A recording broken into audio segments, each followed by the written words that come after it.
college experience in first thing you want to take, do they offer what I want to major in? If you don't know what a major is, that's what you want to get your degree. What field would you like to go in? For example, criminal justice, engineering, Music. music, things like that. Does this school offer what I want to major in? That's the first thing.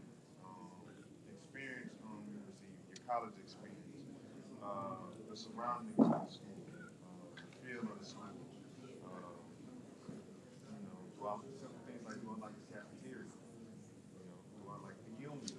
Unions where they have things like McDonald's, Chick-fil-A, pool hall, bowling alley, things like that.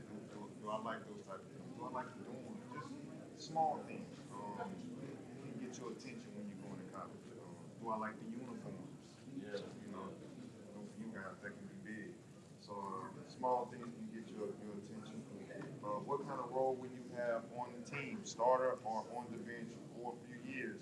Let me speak to that. That's a powerful question. Very. So, during my class, the statement is powerhouse. So, I'm in the class with Peyton Manning, Marshall Falk, Ronell Mealy, and this was a running back heaven in Louisiana. It still is, but during that time. So, we would get the invites to go to LSU. It was great. But I'm looking at like, I know they're going to Hampton Falk. Looking at him like, I'm not going to LSU. Because guess what? He's going to get the ball from day one.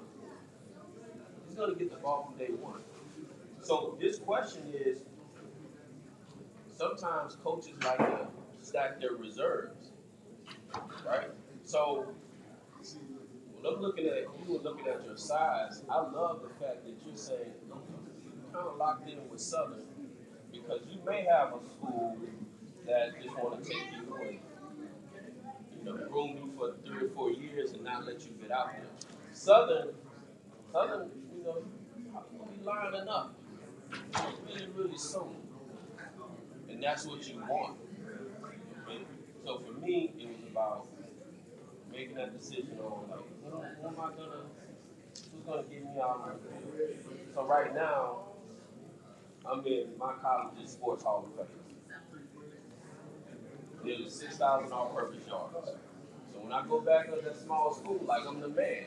Now imagine if I would have went to LSU. Like, who are you? So that number 2 question is very important. Okay. I piggyback on that. Number 2 is very important because I was what you call a developmental player. I played quarterback in high school. So when I got to college, they moved me to defensive back. I played free safety my first year. I wasn't ready for it. Right? A lot of guys understand how big those running backs are. Real deal. And the way we play safety is left and right safety. So sometimes you would have to come down in the box. But I was 175 pounds coming down in the box. But that's what I was telling you. So, I'm 205, 215, and this in high school. So if you undersized linebacker, I like you love it, right? And so he's very important what he's saying because guys get a little bit stronger and muscular in college, and they a lot more meaning. I don't even want to score. I just want to push. You see, am I lying? Yep. Body types are different. The game is, the speed of the game is different. It's not like high school. Nowadays, offense is running way more plays, so you're constantly moving. Faster guys on the field. So sometimes you might have to be a developmental player when you come in and you might have to sit for a year or two. I actually didn't start playing until my redshirt sophomore year. I had to first develop my body, get my speed. You guys know what red shirt means? Okay, got it. Okay, just want to make sure. Get my speed to a point where I can actually be capable of making plays on the field. And then thirdly, I had to work on my craft. That's the biggest thing. You want to work on your craft. What you got? Red shirt means that his freshman year, he really took a developmental year. So he practiced He worked out with the team. He suited up, but they didn't count that year against him. Okay, so that was a red shirt year. So that meant that his second year, he was a sophomore in the classroom, but he was a freshman on the field. Yes, sir. Really good question. And that's actually big for guys.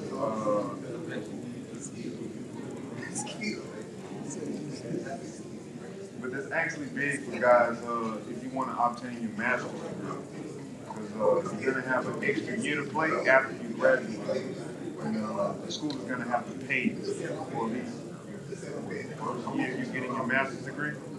So if you want to work on getting another degree, you can register for the freshman year. That's going to play in your favor to get another degree. And there's different types of red shirts. So I had, when I signed with Jackson State, I had an injury red shirt. Injury red shirt, hamstring rep, so it's like your whole year is gone. You're going to have to miss 5 weeks. And I transferred when I went to Millsaps College. I was a freshman on the field, so my last year, I was working on a master's degree. And then I stayed in school every summer because it was like, I can't come back to Scotland. What am I going to come back to? I just went to class. So all of a sudden, I'm graduating early. Same thing. I was supposed to graduate in 15 and graduate in 2014. Exactly. Just taking the class here over the summer, running the hills in Mississippi, pulling tractor tires, working on craft, working on in the iron. Okay. That's not the world that you guys are going into. The third bullet is you all want to know what scholarship amount is offered. Because the compliance directors, they spoke about how now there's a portal, right? So it's easy. Back then it wasn't so easy to just transfer like you had to transfer, sit out a year, unless you went down to a lower division. So I was able to play immediately because I went down to a lower division. And that was really the reason why I made that choice. Plus, at the time, there wasn't a lot of NIL deals, but it was under the table NIL deals. So I was like under the table. I was youth NIL. They took care of me.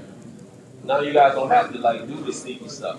Having money in your mailbox at school, got a little car. Like, where you get that car? I'm like, I don't know. My uncle bought it. You don't have to do that now, right? But so some schools may not offer you a full scholarship, Parkview Baptist. You may get a partial scholarship. What do you want to major in? Just say if you major in accounting, I don't know, or pre-law, something like that. You may get a scholarship, an partial academic scholarship. You may be going to Southern on a full scholarship, but guess what? Your church may give you another $2,000 for Young Man of the Year award. It's different types of scholarships, and that's actual extra money. But you want to know, how much is the amount? That's something you want to know. How much of your tuition and expenses will be covered by the scholarship? You want to make sure that it's going to give you something, a detailed sheet saying dorm room, cafeteria fees and things like that. Books. So it's going to give you a detailed sheet of saying what it's actually paying. Yeah. You want to make sure you're paying attention to this sheet because you may be in a situation where you get a partial and you have to go get some financial aid. Yeah. You have to go to the financial aid office and get some money to pay for your school. So you want to make sure you're on top of that, guys. Matter of fact, you're going to have to fill out the FAFSA anyway. Mm-hmm. Raise your hand if you've heard of that, the FAFSA. Okay, so make sure you guys are talking to your counselor about filling out that FAFSA. It's the federal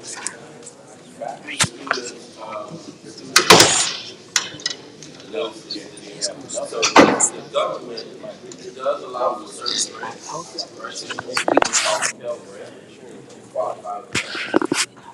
and then that's on top of paying. But college is expensive.